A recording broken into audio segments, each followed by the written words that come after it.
today's video. Now, I am very lucky today to be joined by Ranger Maggie, who, as some of you may know, is my brother's German Shepherd puppy.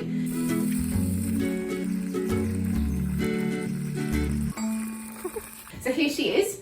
Now, puppies, as I'm sure you can imagine, are very hard work to keep nice and busy. So what we're going to do today is we're actually going to make her some frozen treats. These are great for teething puppies and also great just to help keep dogs and puppies cool when it's hot weather, isn't it, Max? You've never had these before. No, you haven't. Yes. So let me put Maggie down and I'm going to show you what we're going to need. So it's really simple. All you're going to need is some form of ice cube tray. We're actually also going to use these amazing lick mats that were sent to us from our Amazon wish list, so thank you very much for those, guys. And we're going to be using banana and watermelon, but you can substitute these for any fruits that are safe for your pets. You can even put peanut butter in there as well, which I know is some dogs' favourites. Now, you might want to use a blender. I don't have a blender down here, so I'm actually going to mash this by hand.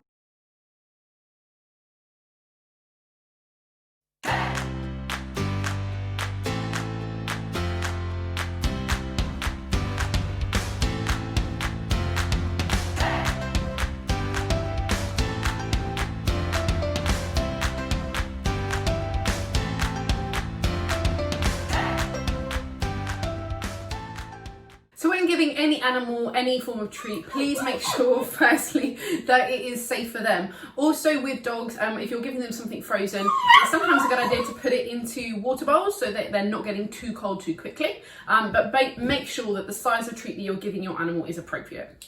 So it's been a few hours and our frozen treats are ready. So we're going to try Maggie on one of the ice cubes first to see whether or not she likes it. And this is the frozen lick mat already as well.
So I think it's fair to say that this treat was a success for Ranger Maggie. Thank you so much for watching and for all your support. Thanks, guys.